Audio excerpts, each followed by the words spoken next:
আমরা তো চোরের দেশ, দিন শেষে পাথর কেউ ছাড়ি না, পাথর সেভ করতে পারি না একটা জায়গা থেকে। যে দেশের মানুষদের আসলে দেশ প্রেমটাই নাই, সে দেশের মানুষকে নিয়ে কি বলবে? দেশে তখন কোন গভর্নমেন্টই নেই, তাহলে প্রভাবশালীটা আসলে কারা? এত নিউজ টিউজ হওয়ার পরে পুলিশ ওখানে গেল, বাংলা সিনেমার মতো মারামারি শেষ, লাস্টে পুলিশ গেল, ইউ আর আন্ডার অ্যারেস্ট, কিন্তু অ্যারেস্ট করতে কাউকে পাইলো না। কি ক্রিম মাখেন আপনি?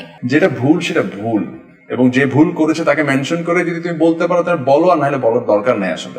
ভাবি মানে আপনার ওয়াইফ কতটা সাপোর্টিভ ছিল? হি ওয়াজ সাচ এ গার্ল, যে হচ্ছে আমার যখন গার্লফ্রেন্ড ছিল সে খুবই পসেসিভ ছিল, কোনো মেয়ে আমার চোখের দিকে তাকাতেই পারে। সো সেই মেয়ের হাজবেন্ড হয়ে আমি মিডিয়াতে কাজ করছি আজকে এত বছর। কোন সেলিব্রিটিকে প্র্যাঙ্ক করতে চান? সাদিয়া ইমান। কিভাবে করবেন ভাইয়া? কি শুনে না কি নিতু? শুধুই আমার নিতুরে না পাইলে আমি পুরা দুনিয়া বরবাদ করে দিতে পারি। নিতু বলতে বোধহয় আর নিতু না ফাইলে পুরো দুনিয়ায় বরবাদ করে ফেলে। সাদিয়া ইমান একটু শর্ট টেম্পারড, তানজিন তিশা ও একটু উড়াধুরা আছে। আপনারা তো চিটাগাঙ্গে যারা, তাদের বাইরের মানুষদের বইঙ্গে বলেন। বইঙ্গাদের কি নাই যেটা চিটাগাং বা চাটগাঁয়েদের আছে? আমি তো পোর্শের ওটা অর্ডার করেছি আমি, বা আমি রেঞ্জ রোভার এটা চালাই, বা আমার গোল্ডের আইফোন সিম্পল 2 দিন হলো আমার কাছে টাকা আসছে। কোন কোয়ালিটিস্টের সাথে কাজ করে মনে হয়েছে কেমিস্ট্রিটা রিয়েল হলেও পারতো? বলতে হবে ভাইয়া, আপনাকে আমি অনেক কোশ্চেন করি নাই। না থাক, এটা অনেক হবে না। না হবে না ভাইয়া, এটা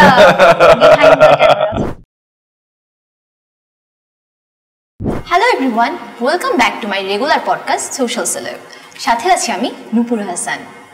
সোশ্যাল সেলেব মানেই তারকাদের সাথে ফিল্টারলেস আড্ডা। আজকে আমাদের সাথে এমন একজন তারকা আছেন যিনি তার রিয়েল লাইফে কিংবা সোশ্যাল মিডিয়াতেও দেখা যায় খুবই ফিল্টারলেস। শুধু তাই নয়, তিনি তার চোখের চাহনি দিয়ে জয় করে নিয়েছে লাখো হৃদয়। সেই সাথে তিনি কাজ করে যাচ্ছেন নাটক, সিনেমা এবং টিভিসি তো বটেই। তিনি আর কেউ নন, আমাদের চিটাগাঙ্গের ছেলে ইরফান সাজ্জাদ।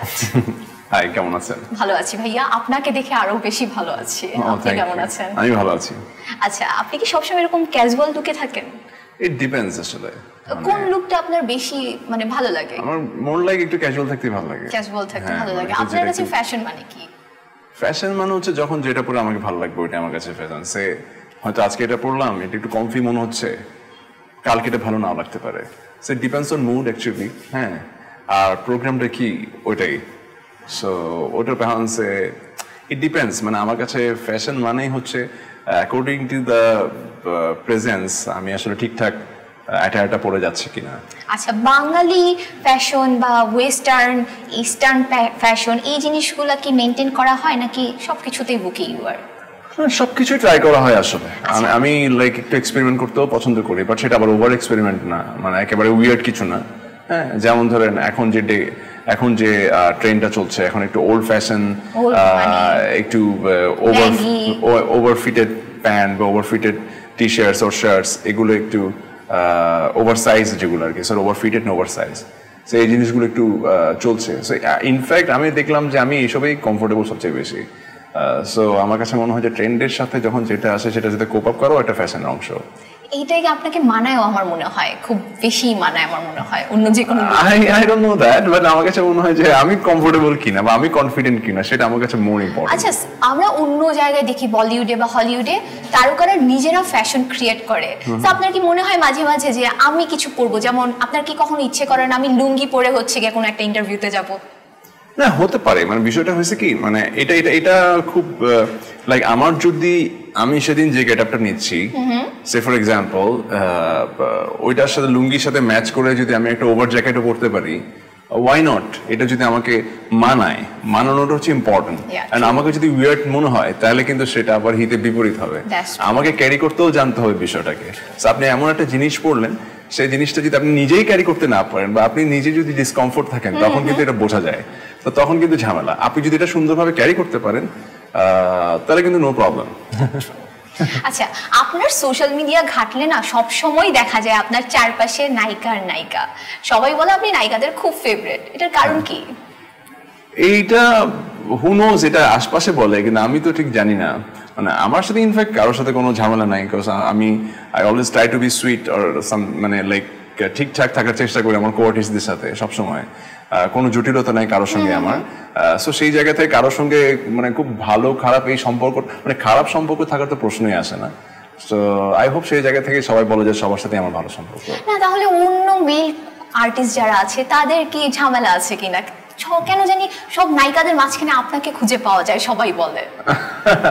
না, I really respect all of my co-artist, সেটা যেই হোক। আমি সবসময় বলি, আর একটা জিনিস হচ্ছে আমি লাইক হয় না যে ইন্ডাস্ট্রিতে কখন আমি ডিরেক্টরকে ফোর্স করি নাই ভাই আমার সাথে অমুক নায়িকাকে নিতে হবে বা আমার সাথে তমুক নায়িকাকে নিতে হবে, ওকে ছাড়া আমি কাজ করবো না বা এইভাবেই আমি কাজ করতে চাই। বিষয়টা সেটা না, আমি সবসময় ডিরেক্টরের প্রায়োরিটিটাকে আমি সবসময় প্রায়োরিটাইজ করার চেষ্টা করেছি যে ডিরেক্টরের গল্পে আসলে কোন নায়িকা নিয়ে কাজ করতে চায়।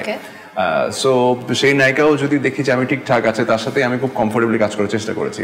আমি কখনো কাউকে ডিসরেসপেক্ট করি নাই, হয়তো এটা একটা অন্যতম কারণ। আচ্ছা, এই যে নায়িকাদের সাথে না আমি দেখেছি বা সবাই দেখে আপনি অনেক সুইট সুইট গেম খেলেন, এই আইডিয়াটা কিভাবে হলো যে আমি আমার কোয়ার্টিস্টদের সাথে এত মজার মজার গেম? না না, কোনো গেম খেলে ব্যাপার সেটা না। আমার কাছে মনে হয় যে শুটিং সেট এমনিতেও যখন আমরা শুটিং ফ্লোরে থাকি এটা এত প্রেশারাইজড একটা সিচুয়েশন থাকে আমাদের, এখানে লাইক খুব আমরা নর্মালি যেটা হয় একটা নাটক 3 দিনে বা 4 দিনে, অনেক সময় 2 দিনে শুট শেষ করতে হয়। That means what, director, artist, সেটের লোকজন সবার উপর একটা স্ট্রেসড সিচুয়েশন থাকে। তো আমার কাছে মনে হয় যে সারাক্ষণ যদি স্ট্রেসটি থাকি তাহলে আসলে কাজের মজাটা বা এনার্জিটা আসে না। সো সামটাইমস দেখা যাচ্ছে কোয়ার্টিস্টদের সাথে একটু তো ফান করাই যায়। So we all enjoy it, সেটা শুধু আমি না সবাই করে। সো আমার কাছে মনে হয় আমি খুব হ্যাপি থাকতে পছন্দ করি, খুব স্ট্রেস নিয়ে আসলে কাজ করতে পছন্দ করি না, সেটা বোঝা যায়। যেহেতু আপনি নায়িকাদের নিয়ে অনেক গেম খেলেন, আজকে আমি আপনার সাথে গেম খেলবো এবং নায়িকা রিলেটেড। আচ্ছা, ওকে। সো আমি বেসিক্যালি নায়িকাদের নাম বলবো, আপনি তাদের একটা করে গুড হ্যাবিট এবং একটা করে ব্যাড হ্যাবিট বলবেন। আই হোপ এটা প্রবলেম হবে না। আচ্ছা, let's try. Okay. Sadia Aiman. Good habit আছে, she is always serious about his মানে হার ক্যারেক্টার, এবং সে খুবই লাইক পাংচুয়াল এই ব্যাপারে। আর ব্যাড হ্যাবিট যদি বলি, ও একটু লাইক আমার কাছে মনে হয় যে একটু শর্ট টেম্পারড, খুব লাইক হয়ে যায়, মানে খুব ইনস্ট্যান্ট দেখা যায় হচ্ছে রিঅ্যাক্ট করে, রিঅ্যাক্টিভ হয়ে যায়। এরকম কোনো গল্প আছে শুটিং যে হচ্ছে কি সাদিয়া আইমান কোনো রিঅ্যাক্ট করছে? রিঅ্যাক্ট বলতে খুব, আমি আপনাকে বলি, আমি আর ও শর্ট শেষ করে রিক্সা করে শুটিং হাউসের দিকে ফিরছিলাম, একটা অটো রিক্সা করে। তো রিক্সাওয়ালারও তো খুব জোরেই টানে, তো আমার পাশেই ছিল। তো রিক্সা জোরে যখন আসছিল একটা চৌরাস্তা মোড়ে, রিক্সা এত জোরে আসছিল তো ওদিকে আরেকটা রিক্সা ক্রস করছিল, মানে ইট সিমস লাইক যে রিক্সাটা ওই রিক্সাকে ধাক্কা দিবে, মানে এরকম একটা সিচুয়েশন সামহাউ মনে হচ্ছিল আর কি। তো রিক্সাওয়ালা সামহাউ সাইড কেটে যাবে এরকম একটা টেন্ডেন্সিতে ছিল। সাদিয়া ভয় পেয়ে গেছে ওই মুহূর্তে, ভাবছে যে এটা ক্র্যাশ করবে, করলো, মানে পুরা এলাকার সবাই লাইক মনে করলো যে আমি বোধহয় টর্চার করছি এরকম কিছু একটা। আমি তো লজ্জায় যে আই হাই করে কি মেয়েটা, বললাম তুমি এটা কি করলা? আপনি দেখলেন না যে রিক্সা লাগাই দিত এখন? ওকে ওকে ফাইন, কুল কুল কুল। একটু রিঅ্যাক্টিভ আর কি, বাট ইটস সুইট, খারাপ না। আচ্ছা, এখান থেকে একটা কোশ্চেন আসে, ইরফান সাজ্জাদ তার মানে রিকশায় চড়ে? না, চড়ে তো কিছু নাই। আচ্ছা আচ্ছা, ওকে, নাইস। তটিনী, তটিনীর সাথে আমার একটা কাজের এক্সপেরিয়েন্স, যতটুকু ওর কাজ আমি দেখেছি বা কাজ করেছি ওর সাথে, সে সো সুইট। ওর ভালো গুণ হচ্ছে ও লাইক অনেক, আমি যতটুকু দেখেছি প্রত্যেকটা সিকোয়েন্স প্রত্যেকটা ডায়ালগস খুব মেমোরাইজ করে প্রপারলি ডেলিভার করার ট্রাই করে। সো এটা ওর খুব ভালো গুণ আমি দেখেছি। টু বি অনেস্ট, যেহেতু অনেক বেশি কাজ করা হয়নি, সো খারাপ গুণ কিছু আছে কিনা এটা আমি জানি না। আচ্ছা, আয়েশা। আয়েশা, হ্যাঁ, Ayesha is like she is very sweet. She is also like কি বলবো, ভালো গুণের অনেকগুলা ব্যাপার আছে ওর মধ্যে। ভেরি সিরিয়াস অ্যাবাউট ক্যারেক্টার, গল্প, সবকিছু। একটা গুড হ্যাবিট, একটা ব্যাড হ্যাবিট। একটা গুড হ্যাবিট হচ্ছে অনেক লাইক পজিটিভ মাইন্ডেড। ওকে, ব্যাড হ্যাবিট হচ্ছে সামটাইমস অনেক বেশি মানে কঠিন ভাবে জিনিসগুলো ভাবে। আচ্ছা, এটা একটা মানে সুন্দরী নায়িকার একটু ক্রিটিক্যাল হয়, শর্ট টেম্পার হয় না, যে একটা ইজি বিষয় বা একটা সিম্পল ইস্যুকে অনেক বেশি কঠিন করে ভেবে জিনিসটা পেঁচায় ফেলে। তো পরে যখন ওর সাথে আবার এটা নিয়ে আলোচনা করি তখন আবার সহজ হয়। ওকে।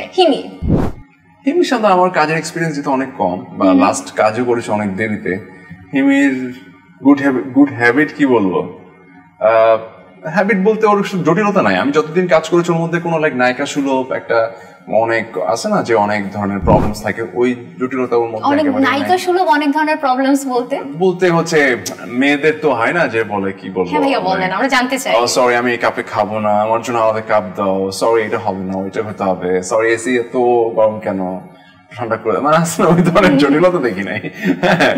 মানে she is so simple. Bad habit I don't know, একটা বলতে হবে ভাইয়া, মানে আমার সাথে তো এক্সপেরিয়েন্স হয় নাই আসলে, যেটা হয় নাই সেটা আমি যে মানুষের সম্পর্কে জানি না আমি তো আসলে বলতে পারি না, তাই না? যাদের সম্পর্কে জানি টুকটাক সেটা তো বললাম।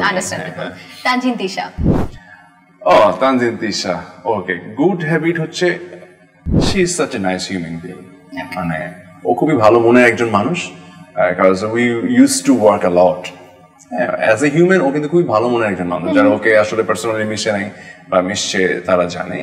আর ব্যাড হ্যাবিট হচ্ছে ও একটু উড়াধুরা আছে আর কি, মানে একটু সামটাইমস একটু ক্রেজি, আবার একটু ফ্ল্যাকচুয়েটিং আর কি, but it's fine, mood swing হয় একটু। হ্যাঁ, ওকে।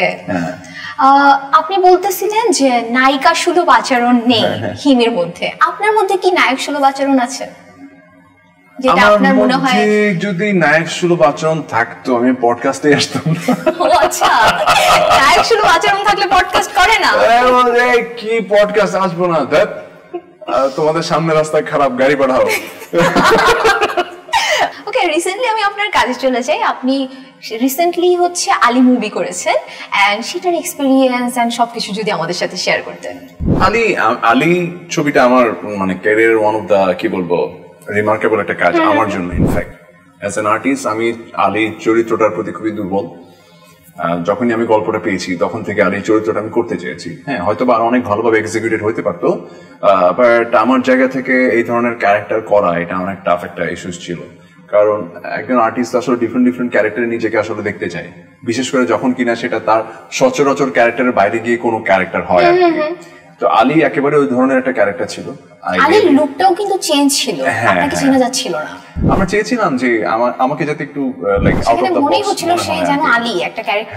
সেখানে আমি জাস্ট মনে হয় যে আলীটা যাতে এটাই আমাদের টার্গেট, এটাই ছিল যে সবাই যাতে ভাবে ওই আলীটা একটা ডিফারেন্ট ক্যারেক্টার, এটা ইরফান সাজ্জাদ না, এটা কেউ না, he is Ali, that's it.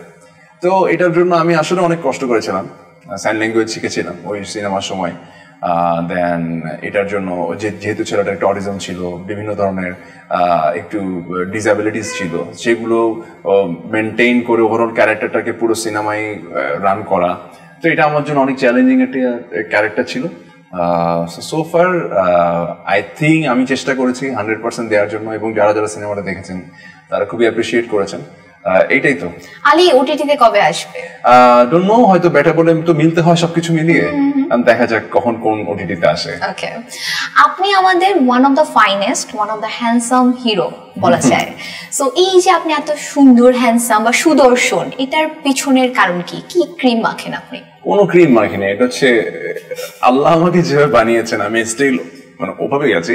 মানে আমি আসলে খুব এক্সট্রা কিছু যে করি সেটা না, ইনফ্যাক্ট আমি টর্চার করি আমার সাথে, লাইক খুবই ওভারনাইট জেগে তারপর ঘুমাই আমি, সবসময় লেট ঘুমাই, তারপর আছে না যে একটা খুব শৃঙ্খলাবদ্ধ জীবন না আমার। আচ্ছা আচ্ছা। বাট যেটা হয়, আমি নর্মালি যেটা হয় একটু ফ্রেশ থাকার চেষ্টা করি সবসময়, মানে একটু পরিষ্কার থাকার চেষ্টা করি আর কি, কাপড়ে চোপড়ে হোক, অন এন্ড অফ ওভারঅল হোক, এটাই। পানিটা খাওয়ার চেষ্টা করি, দ্যাটস ইট, নাথিং এলস। আর উল্টাপাল্টা খাওয়ার মানে কি বলবো খুব কম চেষ্টা করি, মানে এদিক ওদিক আছে না অনেকে ফুডি, অনেক ধরনের খাবার এক্সপেরিমেন্ট করতে চাই, সেই ধরনের এক্সপেরিমেন্টের মানে ইচ্ছে বা শখ আমার নাই। আমার কাছে হচ্ছে be yourself, be nice, be fresh, এই তো। আচ্ছা, আপনার ফেসবুক কি অন্য কেউ চালায়? আমার পেজ, হ্যাঁ, আমি চালাই, বাট আমার অ্যাডমিনও আছে। আচ্ছা, ফানি যে ক্যাপশনগুলো থাকে সেগুলো কার দাও, আপনার না আপনার অ্যাডমিনের? না, আমারই দেয়া, বাট সামটাইমস কিছু মিমস বা যেটাই পোস্ট হয়, এটা সামটাইমস আমার টোনটা ধরে আমার এডমিনও সামটাইমস কিছু মিমস পোস্ট করে ফেলে, বাট সেটা আমাকে দেখিয়েই করে, বাট মোস্ট অফ লাইক আমারই পোস্ট করা হয়। আচ্ছা, রিসেন্টলি আমরা দেখলাম আইফোন 17 চলে আসার আগে আপনি নাকি তার কভার কিনে ফেলেছেন। আপনি কি ওরকমই তো বাচ্চা হওয়ার আগেই জামা কাপড় কিনে ফেলে বাসা? না, সেটা আসলে ইটস লাইক সেটা না, সেটা সামহাউ সামহাউ আমার কাছে যে কোনো একজনের পোস্ট মানে হয় না যে কোনো একজন কন্টেন্ট ক্রিয়েটার না যাই হোক যে কোনো একজন পোস্ট করেছিল যে সে iPhone 17 Pro Max pre order করলো, কোন কালার নিবে সে বুঝতে পারছে না। সো এই ধরনের সব জাতীয় জিনিসপত্রগুলো না আমার খুব অপছন্দের। সেটা নিয়ে আপনি মজা নিতে পছন্দ করেন? অপছন্দের কারণ হচ্ছে আমরা আসলে আপনি দেখবেন মার্ক জুকারবার্গ পৃথিবীর এত বড় ধনী একজন ব্যক্তি, বিল গেটস পৃথিবীর এত বড় ধনী একজন ব্যক্তি, তাদের লাইফস্টাইল পৃথিবীতে যত বড় বড় ধনী ব্যক্তি আছে তাদের লাইফস্টাইলটা দেখেন। এরকম অনেক বড় বড় ধনী ব্যক্তি আছেন যাদেরকে আমরা চিনিও না, তারা মিডিয়াতে আসেনও না, আবার অনেকে যারা আসেন তারা এত সিম্পল লাইফ লিড করেন। সো মানে আমরা আমাদের কথাই বলি, রতন টাটার কথাই বলি, যিনি টাটা গ্রুপ অফ ইন্ডাস্ট্রিজ মালিক ছিলেন আর কি। তো এদের লাইফস্টাইল আমরা দেখে আসছি। সো এরা কি রিচ না, এরা হচ্ছে rich to the power infinity. তাদের কাছে এতই টাকা, তারা এখন নিজেদের কাছে টাকাটা রাখছে না, ট্রাস্ট করে দিচ্ছে। ট্রাস্টি বোর্ড তাদের অনেক প্রচুর ডোনেশনে যাচ্ছেন। সো আপনি এই অ্যাকচুয়াল বেসিক মন থেকে যে রিচ বা যারা আসলে রিচ তাদের কাছ থেকে কখন আপনি এই জিনিসটা শুনবেন না যে আমি তো পোর্শের ওটা অর্ডার করেছি আমি, বা আমি রেঞ্জ রোভার এটা চালাই, বা আমার গোল্ডের আইফোন সামথিং বা কিছু একটা। নেভার ইউল লিসেন মানে এই টাইপের এনিথিং। সো আমরা যখন কিনা সিম্পল 2 দিন হলো আমার কাছে টাকা আসছে, আমি এখন থেকে বলা শুরু করলাম আমি তো এটা মুভ করছি, তো এগুলো আমার কাছে মনে হয় যে মন থেকে রিচ না, তারা মন থেকে রিচ হওয়াটা জরুরি। আমরা এমন একটা দেশে বাস করি বা আমার ফলোয়ার গ্রুপটা এতই বড় যেখানে most of the people's R like একটা নির্দিষ্ট ক্লাস বিলং করে, যাদের হয়তো বা আইফোনটা স্বপ্ন। হ্যাঁ, সো তাদের ওই জায়গায় আঘাত আসলে মানে লাইক এটা আমার পারসেপশন আর কি, যে দরকার নাই আর কি। হ্যাঁ, সো আইফোন কিনাটাও যে খুব বেশি লাইক স্ট্যাটাস ওয়ালা একটা বিষয়টা কিন্তু তা না। আইফোনের থেকেও ভালো ফোন মার্কেটে আছে, বা আমি যদি ওই সেন্সে বলি আর কি। সো এইটা কিনা মানে যে আপনি খুব রিচ হয়ে গেলেন বিষয়টা কিন্তু অ্যাবসলিউট তা না, কিন্তু এটা শো অফ করা জিনিসটা আমার কাছে একটু অপছন্দের আর কি। আচ্ছা, সো আমরা তো প্রায় স্ক্রল করতে যে দেখি যে এক এক সেলিব্রিটি অথবা এক এক ইনফ্লুয়েন্সার শো অফ করছে আইফোন নিয়ে, আপনি বলছিলেন অনেক কিছু নিয়ে, ওইগুলোর রেসপন্স আপনি কিভাবে করেন? না, আমি কোনো রেসপন্সই করি না, আমার কোনো, সেটা তাদের ব্যক্তিগত ব্যাপার। আপনার ফ্রেন্ড যদি এরকম কিছু করে, আপনি তো অনেক নায়িকাদের সাথে কাজ করছেন, অনেক ইনফ্লুয়েন্সার আছে, তো তারা যদি এরকম করে তখন আপনি তাদের সাথে পার্সোনালি রিলেশনটা কেমন থাকে? সেটা তারা জানে। কেউ যদি আমার সামনে এসব করতে যায় তাদের সাথে আমার রিঅ্যাকশনটা কি হয় সেটা তারা খুব ভালোই জানে আর কি। ওকে, সো আমরা একটু লাইট টপিকে চলে আসি। সেটা হচ্ছে আমরা একটু আগে দেখছিলাম আপনি টিস্যু হাতে নিয়ে রাখছেন। হ্যাঁ, ভাবির আমাদের শারমিন সাজ্জাদের হচ্ছে গিয়ে খুব বড় একটা অভিযোগ, আপনার ব্যাড হ্যাবিটের মধ্যে একটা উনি বলেছেন আপনি টিস্যু অনেক ইউজ করেন আর অনেক ওয়েস্ট করেন। এটার কারণ কি? এই যে ঝামেলা, ওই যে বললাম যে আমার একটু লাইক কি বলবো, এটা ফ্রেশ থাকার অভ্যাস, ওসিডি বলতে পারেন। হ্যাঁ, বা সামহাউ বলতে পারেন যে আমার কাছে মনে হয় যে আমার টিস্যু অলওয়েজ থাকে। মানে এটা থাকে হচ্ছে আমার এটা প্র্যাকটিস হয়ে গেছে কি আমার একটু ডাস্ট অ্যালার্জি আছে। So any time dust allergy বা কোল্ড অ্যালার্জি আছে আমার।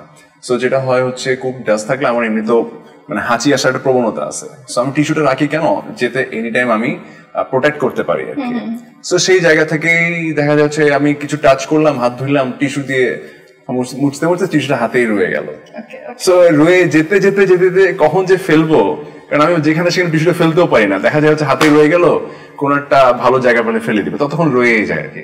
ইন বিটুইন দেখা যায় টিস্যু থাকে না, এই যে ছিটতে আবার দেখা গেল হয়ে গেল আর কি।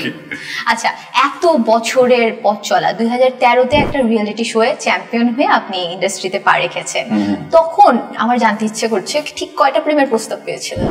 প্রেমের প্রস্তাব তো আসলে কি বলবো, মানে আই ওয়াজ লাইক কি বলবো, আমি যখন থেকে যে কটাই পেয়েছি বিষয়টা হচ্ছে অ্যাকসেপ্ট করতে পারেননি। কিভাবে সম্ভব? I was married.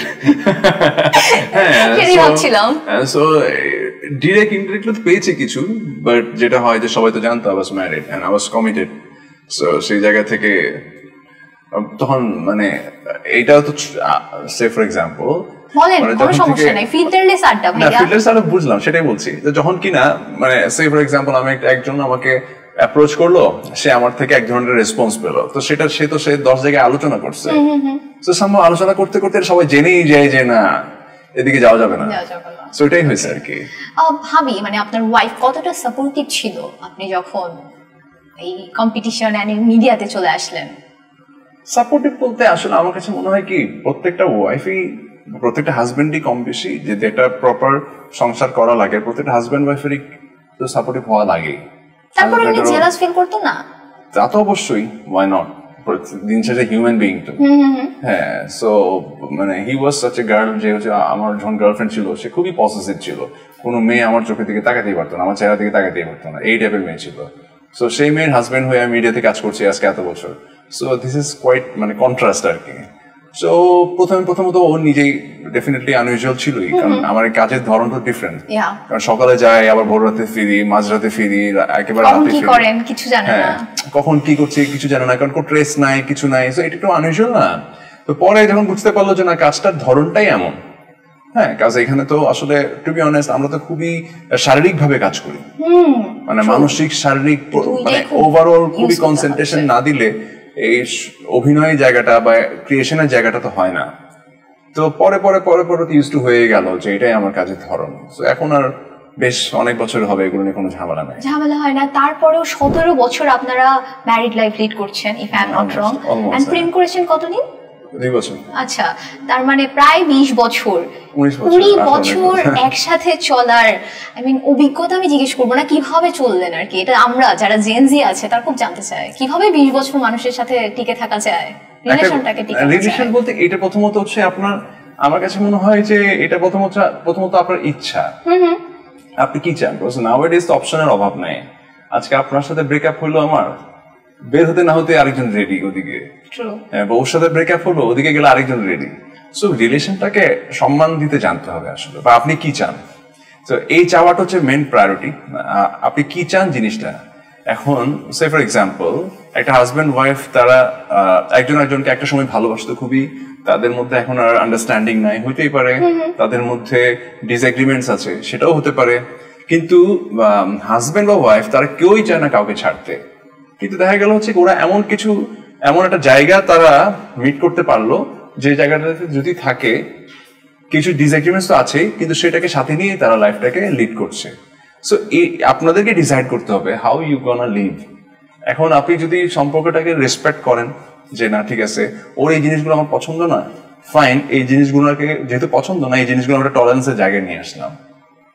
Opposite side থেকেও জিনিসটা আসতে হবে, কারণ সবার সবকিছু পছন্দ নাও হইতে পারে। আপনার অনেক কিছু আমার পছন্দ হবে না, আমার অনেক কিছু আপনার পছন্দ হবে না, কারণ আমরা যেহেতু ডিফারেন্ট হিউম্যান বিইংস। সো এই জায়গাগুলো পছন্দ হবে না দেখে যে আমি তোমার সাথে থাকবো না, এটা যদি মাইন্ডসেট থাকে সেটা আবার ডিফারেন্ট কেস। আবার যদি মনে হয় যে না ব্যাক অফ দ্য মাইন্ড আমি তো তাকে ভালোবাসি, হ্যাঁ ওর এই পছন্দ না তো কি হলো, ঠিক আছে আমার টলারেন্সের জায়গাটা আমি একটু এই জায়গায় নিয়ে আসি। হ্যাঁ, আসলে এই কম্প্রোমাইজটুকু আসলে রিলেশনশিপে করা লাগে বলে আমার মনে হয়, বিশেষ করে সংসার করার ক্ষেত্রে। কারণ আপনি একটাকে ছেড়ে একে ছেড়ে বিয়ের কাছে যাবেন, সো বিয়ের কাছে গিয়ে যে আপনি খুব পারফেক্ট থাকবেন বিষয়টা তো সেটা না, বা বিয়ের কাছে ছেড়ে আপনি সি এর কাছে যাবেন, ওর কাছে গিয়ে যে আপনি খুব পারফেক্ট থাকবেন বিষয়টা তো সেটা না। আমার কাছে মনে হয় পৃথিবীতে খুব কম পার্সেন্টেজের কাপল আছে যাদের নিজেদের প্রতি কোনো অভিযোগ নাই। আর যদি কোনো কাপলের কাপলের মধ্যে যদি কোনো অভিযোগ না থাকে, আমার কাছে মনে হয় যে এটা খুবই অস্বাভাবিক। সো অস্বাভাবিক এই মানে প্রবলেম থাকবে, এটাই স্বাভাবিক। এটাকে আপনি কতটুকু ওভারলুক করে কিভাবে সিচুয়েশনটাকে ম্যানেজ করে এগিয়ে যাচ্ছেন, এটাই ম্যাচুরিটি আর কি। বা আমার কাছে মনে হয় যে এটাই লাইফ লিড করার একটা মাত্র সিম্পল টোটকা। তারপরে আপনাদের এমন কোন সিচুয়েশন আসেনি যেখানে মনে হয়েছে এই সম্পর্কে আর থাকা যাবে না? তারপরে আপনারা অনেকবার ডেফিনেটলি ওয়াই নট, বললাম তো আমরা তো হিউম্যান বিইং না, সেটা তো অনেকবারই আসে, সেরকম তো আসে। কিন্তু দিন শেষে ওই যে বললাম আপনি কিভাবে আসলে লাইফটাকে গোছাতে চান, হ্যাঁ, বা কিভাবে আসলে জিনিসটা লাইফটাকে এগিয়ে নিতে চান, এটার উপর ডিপেন্ড করে আসলে অনেক কিছু। সম্পর্কে যেভাবে আপনি অনেক বছর ধরে আছেন, একই সাথে আমাদের মিডিয়াতে আপনি অনেক বছর ধরে আছেন, এটা কি চাটগাঁয়া ছেলে বা মেয়েদের একটা বৈশিষ্ট্য, তাদের সার্ভাইভাল স্ট্রেংথ অনেক বেশি, তারা টিকে যায়? Who knows? I don't know. না, মিডিয়াতে আমরা অনেক চাটগাঁয়া ছেলে মেয়ে দেখি, আমাদের আর্টিস্ট অনেকেই আছেন চিটাগাং থেকে বিলং করে। সো আপনার কি মনে হয়? না, সেটা না, সার্ভাইভাল স্ট্রেংথ সবার কাছেই থাকে। না, আপনারা একটু সমুদ্রের পাশে, তাই স্ট্রেংথ একটু বেশি কিনা? না, আমাদের উপর তো ঝড়ঝাপটা একটু বেশি যায়, কারণ হচ্ছে যেহেতু সমুদ্র পাহাড়, সো দিন শেষে আমার কাছে মনে হয় এটাও ন্যাচারাল একটা জিনিস বিলং করে বোধহয় চিটাগংয়ের মানুষদের ভেতরে, বিল্ট ইন একটু কালচারাল হয় বা কালচারাল ওরিয়েন্টেড হয়, যেই আর্টসটা তাদেরকে টিকিয়ে রাখে। আমার কাছে এটা মনে হয়। আপনারা তো চিটাগাঙ্গে যারা, তাদের বাইরের মানুষদের বোয়িঙ্গে বলেন। বোয়িঙ্গা, হ্যাঁ। এখন বলেন যে বোয়িঙ্গাদের কি নাই যেটা চিটাগাং বা চাটগাঁয়েদের আছে? প্রথমত হচ্ছে লাইক চাটগাঁয়ে কিছু কালচার আছে, যে কালচারটা একটা সময়, এখন যদিও জিনিসগুলো অনেক বেশি নিউট্রালাইজ, কারণ এখন চিটাগাংয়ে তো অনেক বেশি আউটসাইডার ভরে গেছে, প্রচুর আউটসাইডার। বাট তারপরেও হ্যাঁ, তো তারপরে যেটা হয়, আগে তো চিটাগাং ফ্যামিলির সাথে বিয়ে হতো না, এখন সেটা হয়। এখন সমস্যা না, আগে তো নোয়াখালীর সাথে চিটাগাংয়ের তো বিয়েই হবে না, এখন সেটা হয়। হ্যাঁ, ঠিক আছে, চিটাগাংয়ের সাথে আউট ডিস্ট্রিক্টের বিয়ে হয়, বা এখন জেনারেশন চেঞ্জ হতে হতে তো জিনিসগুলো অনেক বেশি নিউট্রালাইজ হয়ে গেছে। একটা সময় যেটা হতো যে না, চিটাগাংয়ে কিছু কালচার আছে, যে কালচারগুলো আউট ডিস্ট্রিক্টের মানুষদের সাথে কোপ আপ করা কঠিন হয়ে যেত। তো যে কারণে হচ্ছে তখনকার চিটাগাংয়ের মানুষজনরা আউট ডিস্ট্রিক্টের মানুষজনের সাথে আসলে অনেক বেশি রিলেশনশিপে যেতে চেত না। তবে চিটাগাংইয়ান কালচারের সাথে পুরান ঢাকার অরিজিনাল যারা, তাদের কালচারের বেশ মিল। আচ্ছা, যারা হচ্ছে খুব বেশি অতিথি পরায়ণ, খুব বেশি খাওয়াতে পছন্দ করে, খুব বেশি দিতে পছন্দ করে। আমি পুরান ঢাকার। হ্যাঁ, ও তাহলে হু নোস, আপনি হয়তো আপনার ফ্যামিলি যারা ব্যাকগ্রাউন্ড সিনিয়র্স আছে তাদের কাছে জানতে পারেন যে লাইক একটা ফেস্টিভ হচ্ছে, ফেস্টিভে ওকে ফাইনাল বাসায় উপহার পাঠাও। প্রচুর ফেস্টিভ, আমাদের প্রচুর ফেস্টিভ। হ্যাঁ, যে ফেস্টিভ হওয়া মানে হচ্ছে ফ্যামিলিতে দাও, এদেরকে এটা দাও, ওদেরকে ওটা দাও। হ্যাঁ, মানে আছে না উৎসব একটা ব্যাপার।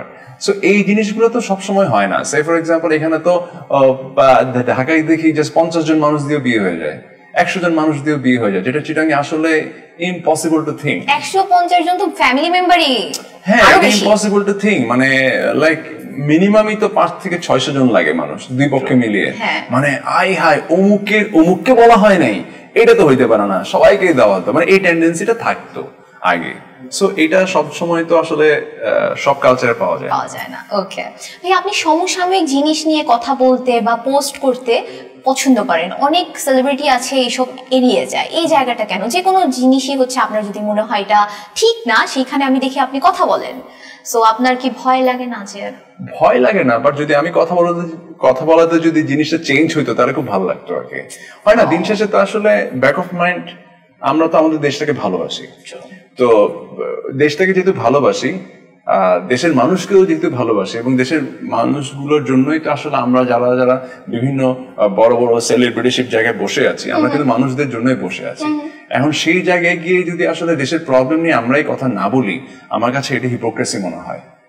হ্যাঁ, আমি বললাম না, বললে আবার প্রবলেম হয়ে যাবে, বললে আবার এটা একটা ঝামেলা হয়ে যাবে, কিন্তু আবার এমন ভাবে বললাম যাতে লাঠিও ভাঙলো না, সাপটাও মরে গেল। এই জিনিসগুলো আমার কাছে খুব খারাপ লাগে। যেটা ভুল সেটা ভুল, এবং যে ভুল করেছে তাকে মেনশন করে যদি তুমি বলতে পারো তাহলে বলো, আর নাহলে বলার দরকার নেই আসলে। মানে ভয় কি, মানে এখন দিন শেষে আপনি দেখেন এখন যে সিচুয়েশন আছি, বাংলাদেশের সিচুয়েশন কখনো চেঞ্জ হবে না। আগে এক ধরনের ভয় ছিল, এখন আরেক ধরনের ভয়।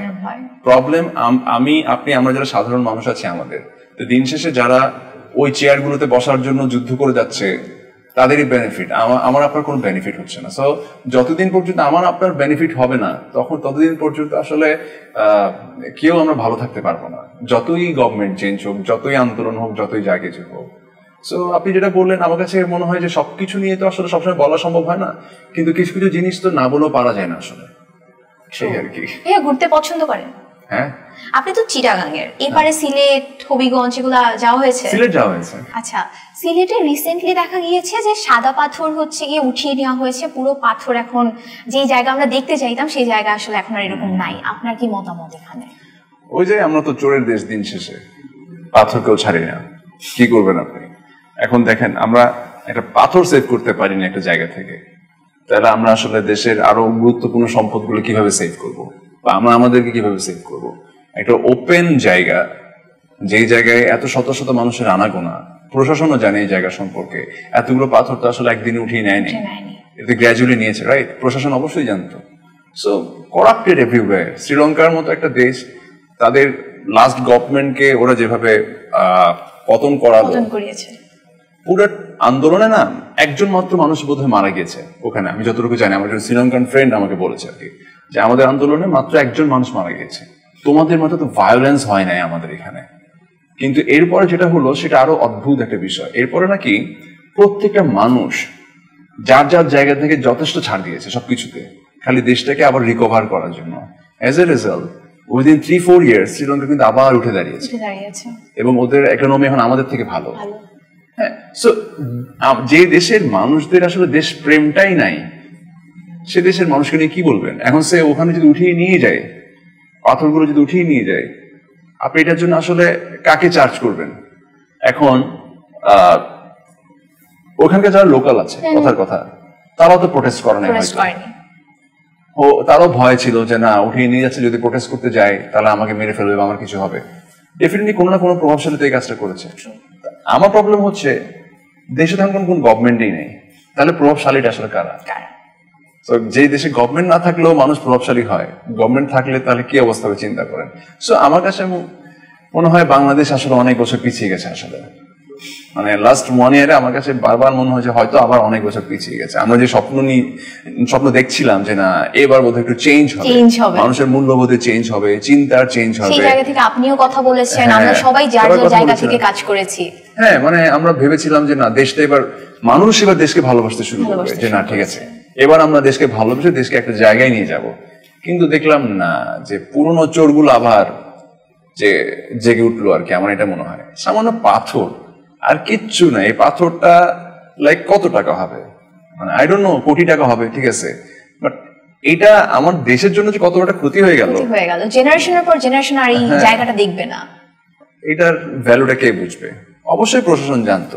এখন এত নিউজ টিউজ হওয়ার পরে পুলিশ ওখানে গেল, বাংলা সিনেমার মতো মারামারি শেষ, লাস্টে পুলিশ গেল, ইউ আর আন্ডার অ্যারেস্ট, কিন্তু অ্যারেস্ট করতে কাউকে পাইলো না, এই আর কি।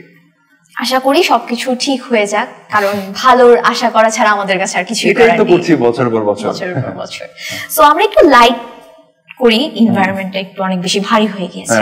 আমরা এখন একটা র‍্যাপিড ফায়ার খেলবো। আচ্ছা, এই র‍্যাপিড ফায়ারে একটা টুইস্ট আছে, সেটা হচ্ছে আপনি যদি 5 সেকেন্ডের মধ্যে উত্তর দিতে না পারেন তাহলে আপনাকে ফানি ডেয়ার করতে হবে। কি করতে হবে? ফানি ডেয়ার, যে কোনো একটা ডেয়ার বলা হবে, সেটা আপনাকে করতে হবে। আর যদি সবকিছু সুন্দর মতো উত্তর দেন তারপরে আমরা ডেয়ারটা করবো। আচ্ছা ঠিক আছে, আমরা শুরু করি তাহলে। আগামীকাল সকালে উঠে যদি দেখেন আপনি আপনার সবচেয়ে হিট নাটকের চরিত্র, প্রথমে কি করবেন? আপনি আপনার সবচেয়ে হিট যে নাটকটা, সেই নাটকের চরিত্র হয়ে গিয়েছিলেন, তারপরে কি করবেন? প্রথমত জানতে চাচ্ছি নাটকটা কি, আপনার সবচেয়ে হিট নাটকের চরিত্র আপনার কাছে কি? অনেকগুলো আছে, তার মধ্যে ওয়ান অফ হচ্ছে হ্যালো 911 লাভ ইমার্জেন্সি। যে চরিত্রটা হই তাহলে কি করবেন? নাটকের বাকি সিন শেষ করবো। 1 কোটি টাকা দিলেও কোন চরিত্র করবেন না? 1 কোটি কোন চরিত্র করবেন না? এই ভাবির রোমান্টিক দেবর টাইপের চরিত্র। কখনো করেছেন? না, করতে চাইও না। আপনি কি তাহলে ভাবির রোমান্টিক কি হতে চাচ্ছেন? হাজবেন্ড? সেটা না, মানে এই টাইপের নাটকে কাজ করতে চাই না। ওকে, কোন সেলিব্রিটিকে প্র্যাঙ্ক করতে চান? কোন সেলিব্রিটিকে প্র্যাঙ্ক করতে চান এখন যার কথা মাথায় আসছে? সাদিয়া ইমান। কিভাবে করবেন আমাদের একটু দেখান। কিভাবে করবো সেটা তো আপনাকে বলা যায়। Prank is prank. না, প্র্যাঙ্ক করতে হবে, দর্শক দেখতে চায় আপনি কিভাবে করেন। না, সেটা তো প্র্যাঙ্ক, এখন সেটা হচ্ছে সিচুয়েশনের উপর ডিপেন্ড করে কিভাবে কি। কারণ এটা কেন বললাম, কারণ ওর সাথে রিসেন্ট আমার খুব কাজ হয়, মানে শি ইজ সো ইন্টারেস্টিং। মোটামুটি ওকে আপনি কালকেই দেখলাম তার গাড়িতে উঠেছে, সে ড্রাইভ করার চেষ্টা করছিল। শি ওয়াজ ড্রাইভিং, হ্যাঁ, রাতের তাও কি 12টা বাজে। আমি বললাম ভাই এই ব্রেক কই গাইস, পৃথিবীর প্রথম ড্রাইভার যে গাড়ি চালাবার আগে ব্রেক খুলে ফেলার কথা বলতেছে। টস লাইট কোনটা ব্রেক? এটা কোথায়? ওই যে এখানে ব্রেকটা কোথায়? মানে গাড়িটা কি স্টার্ট দিবে? ব্রেক নাই গাড়িতে, স্টার্ট দিব কিভাবে? আল্লাহ ভরসা। আল্লাহ কি ব্রেক খুঁজে পাচ্ছিল না, যদি অ্যাক্সিডেন্ট হয়ে যেত। ব্রেক তো ব্রেক, গাড়ি স্টার্ট দেওয়ার পরে টর্চ লাইট দিয়ে খুঁজে ভাই ব্রেক কোথায়। আমি আল্লাহ, গাড়িটা চালিয়েছে কি আসলে? না, ওই চালিয়েছে, ভালোই চালালো, বাট আছে না তারপর মনে তো ভয় কাজ করে যে কি অবস্থা। ওকে ওকে ওকে। ডিরেক্টর যদি বলেন 3 সেকেন্ডে কান্না শুরু করতে হবে, কিভাবে করবেন? চোখ দিয়ে পানি ফেলে 3 সেকেন্ডে? হ্যাঁ, হয়ে যাবে। হ্যাঁ, হতে পারে। আচ্ছা, কোন কোস্টার শুটিং সেটে ডায়লগ ভুলে যাওয়ার জন্য চ্যাম্পিয়ন? ডায়লগ ভুলে যাওয়ার জন্য চ্যাম্পিয়ন শুটিং সেটে? না, এরকম খুব কম আমি ফেস করেছি। 5 সেকেন্ড হয়ে গেছে, এখন আপনাকে একটা ডেয়ার ফেস করতে হবে। ডেয়ারটা হচ্ছে ঝালমুড়ি বা ফুচকা বিক্রির বিজ্ঞাপন করতে হবে স্লো মোশনে। ঝালমুড়ি বা ফুচকা বিক্রির বিজ্ঞাপন? হ্যাঁ, বিজ্ঞাপন স্লো মোশনে দর্শকদের কাছে। স্লো মোশনটা বুঝিনি, স্লো মোশনটা হবে মানে যেভাবে বলতেন সেটা থেকে স্পিড কমাই দিবেন 0.5x। আচ্ছা, ওকে ওকে।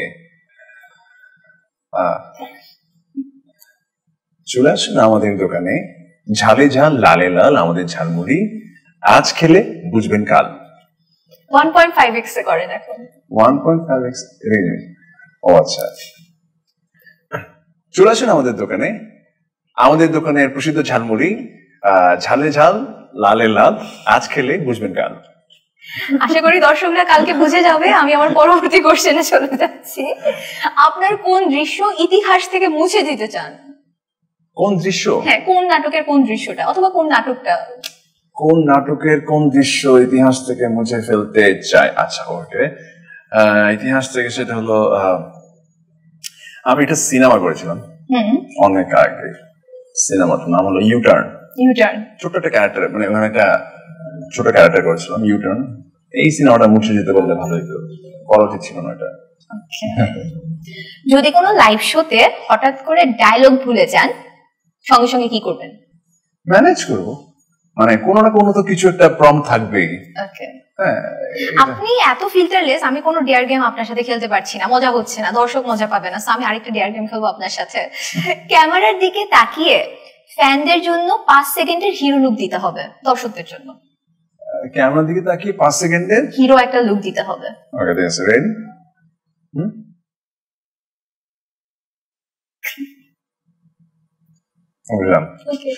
আপনার যে কোনো একটা রোমান্টিক ডায়লগ, আপনার যে কোনো ইচ্ছা, সেটা রাগী ভয়েসে বলবেন।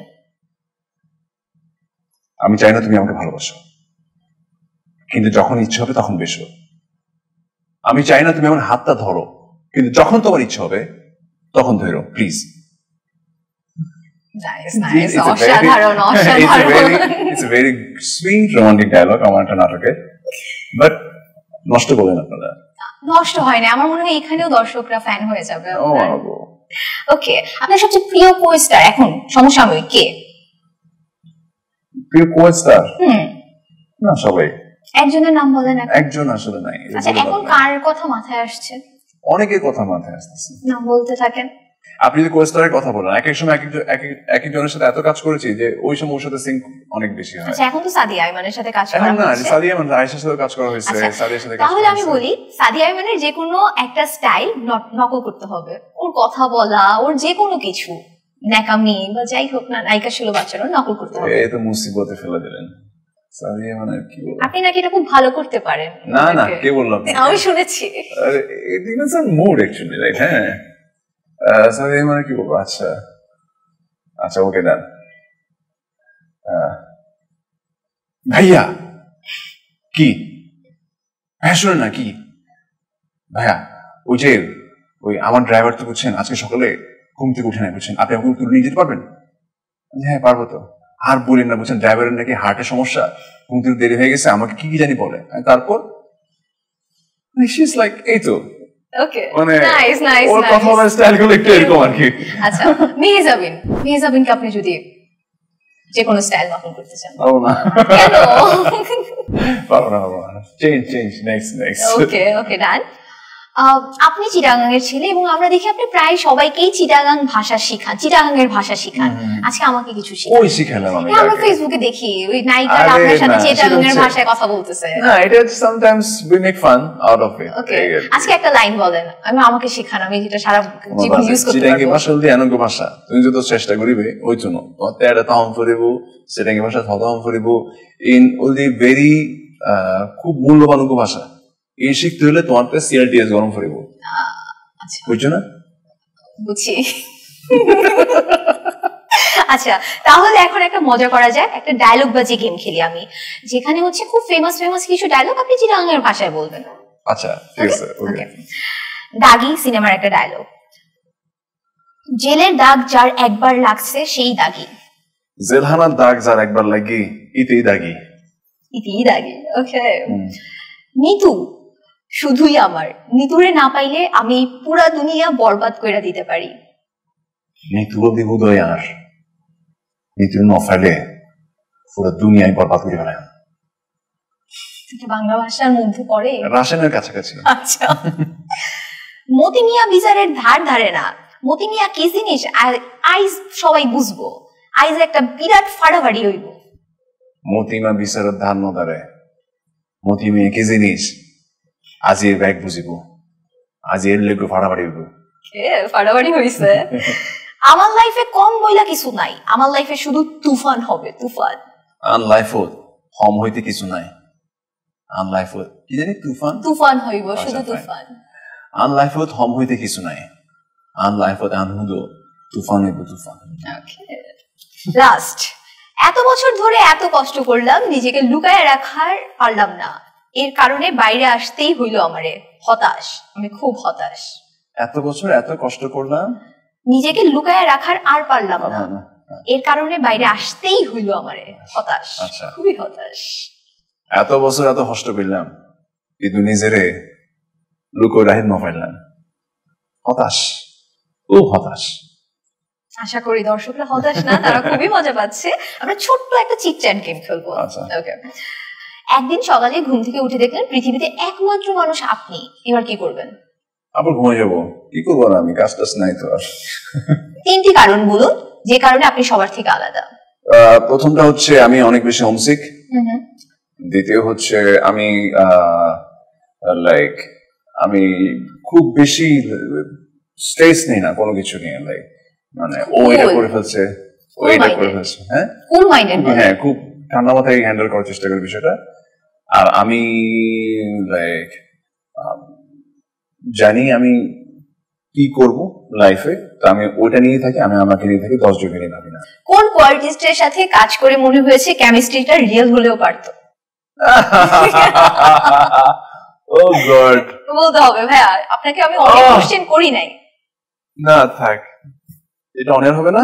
না হবে না ভাইয়া, এটা behind the camera থাকবে। থাক, না বলি এটা। আচ্ছা, তার মানে মনে হয়েছে ভাবির এটা জেনে থাকা উচিত। না না, সেটার জন্য না, কোশ্চেন অ্যানসার এখন আপনি অ্যানসার করছেন, এখন কারোর না কারোর তো নাম আমার নিতে হইতো, সেটা আসলে দরকার নাই। আমরা চলে এসেছি আমাদের লাস্ট সেগমেন্টে, যেটা হচ্ছে দুষ্ট কোকিল জানতে চায়। কেন? এখন ব্যাপারটা হচ্ছে আপনার কমেন্ট বক্সে অনেক মানুষ, অনেক ফ্যান আপনার থেকে অনেক কিছু জানতে চায়। এখন আপনার কাজ হচ্ছে তাদের কমেন্টের রিপ্লাই দেওয়া। আচ্ছা, ওকে। এন্ড ফানি ওয়েতে। ওকে। ফার্স্ট কমেন্ট হচ্ছে, ভাই আমার মনে হয় দেশের অভিনেতা অভিনেত্রীদের মধ্যে সেন্স অফ হিউমার সবচেয়ে বেশি ইরফান সাজ্জাদ ভাইয়ের। আমিও একমত। আপনাকে কেন যেন আমার অনেক বেশি ভালো লাগে। Full package person. এই যে আপনার সেন্স অফ হিউমার ভালো দেখে আপনি বিষয়টা বুঝতে পারছেন ভাই। ওকে, নেক্সট কমেন্ট। একটা ছবিতে আপনি ক্যাপশন লিখেছেন, বাসায় বলেছে আমাকে ছিলা মুরগি লাগতেছে। সেখানে আপনি একজন কমেন্ট করেছে, আমিও বলছি কিন্তু লাগছে হচ্ছে বিদেশি ছিলা মুরগি। এটা কমেন্টটা তো করছে কে দেখেন, আমাদের আয়েশা খান। আচ্ছা, তাহিয়া তানজিম খান আয়েশা। ওকে, ওই যে আমি আমার অ্যানসার দিলাম, কথা কম বলো প্রিয়। নেক্সট কমেন্ট, ইরফান ভাই কোনোভাবে আমারে ভাইরাল করে সেলিব্রিটি বানিয়ে আপনার টিমে নেন, কাপ আপনার জয়ের নিশ্চয়তা দিচ্ছি। পিসা দিয়ে কিছু হবে না, যদিও দুজনই পছন্দের মানুষ। কি নাম তার? তৌহিদুল ইসলাম। ঠিক আছে ভাই, নেক্সট সিজন গ্যারান্টি। আপনি খেলেন নাই বলে আসলে চ্যাম্পিয়ন হতে পারিনি। নেক্সট কমেন্ট হচ্ছে একটা মিম, সেখানে লিখেছি কিছু বেডি স্ক্রিনশটও বিশ্বাস করে না। মানে একজন লিখছে, জান তোমাকে স্বপ্নে দেখলাম, এখন ওইখানে আসছে বিশ্বাস করি না, স্ক্রিনশট দাও। হ্যাঁ, এখানে কমেন্ট আসছে কিছু বেডি স্ক্রিনশটও বিশ্বাস করে না। এই ভাই আমার দুঃখটা আপনি বুঝছেন ভাই। ওকে, একটা ছবিতে আপনি ক্যাপশন লিখেছেন একটি বেকাতেরা কম্পিটিশন। এখানে কমেন্ট এসেছে, ফুরফুরে মেজাজে থাকলে কত রকম কম্পিটিশন করতে মন চায়। ভাই সমস্যা নাই, একদিন সময় করে আমার সাথে দেখা করেন, আপনার সাথে একটা কম্পিটিশন করবো আমি। ভাই ক্যাপশনটা কি মনে করে দিয়েছেন আমি জানি। সাকিব খানের এক ঐতিহাসিক সিমেনার ক্রিকেট ম্যাচে ঠিক এভাবে জয়া হাসান গ্যালারি থেকেও চিৎকার করে বলেছিল মারো।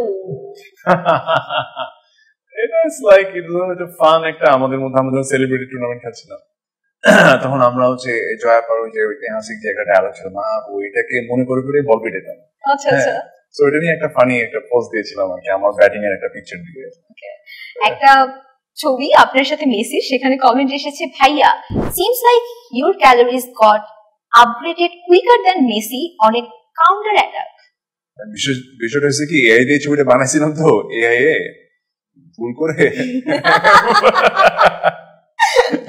ওকে, হালকা মিসজাজ করে ফেলছে ভাই। আপনার নেক্সট একটা ছবিতে সুনহেরা বিনতে কামাল কমেন্ট করেছে, চোখের চশমায় পাওয়ার আছে? এখন যেটা পরে আছেন এটা পাওয়ার আছে? না, এখন তো তোমাদের দেখতে হলে চশমা লাগে না, ওটা খুঁজেই পাওয়া যায় না, সারাক্ষণ তো দেশের বাইরে আউটডোরে থাকো, এত ব্যস্ত হয়ে গেছো, এখন তোমাকে খোঁজার জন্য পাওয়ার চশমা পাওয়া লাগতেছে। এটা হচ্ছে আপনার ক্যাপশন ছিল, সরি মাপ চাই ভাই, মনটা একটু ভালো করার জন্য বাংলাদেশের ব্যাটিংটা দেখতে বসেছিলাম। কমেন্ট এসেছে, না দেখলে জিতে যায়, তুই দেখা বাদ দিছিস, তাই দেখা বাদ দিছি, তুমিও তাই করো। আরে ভাই আমিও তাই করছিলাম বুঝছেন, কিন্তু তারপরে ভুলে সামটাইমস মনে হয় না যে মনটা খারাপ হলে দেখি বাংলাদেশের ব্যাটিং, দেখতে বুঝছি সব মোটামুটি পাশে চলে গেছে ব্যাটসম্যান, এই দুঃখ আর কি করবো আর। লাস্ট কমেন্ট, আপনার খুবই সুন্দর একটা ছবিতে কমেন্ট এসেছে, be a man first, man have beers. ভাই শুনেন, প্রত্যেকটা ম্যান কিন্তু ভেতরে ভেতরে সবাই কিন্তু বয়, ঠিক আছে, দাড়ি ফেলে দিলে সব বয়, হ্যাঁ সামটাইমস হয় না যে একটু দাড়িতে ফেলা লাগে বয়স একটু কমানোর জন্য, তো ওই সময় এটাই করছিলাম, একটু অসুবিধা নাই, দাড়ি আবার উঠে গেছে, আমি ম্যান হয়ে গেছি আবার। Okay, thank you so much ভাইয়া, আপনার এত ভ্যালুয়েবল টাইম আমাদেরকে দেওয়ার জন্য। Thank you so much, thank you everyone আমাদের পাশে থাকার জন্য। আমি পরবর্তী শোতে চলে আসবো আরেকজন স্পেশাল গেস্ট নিয়ে, ততদিন পর্যন্ত সাথে থাকুন।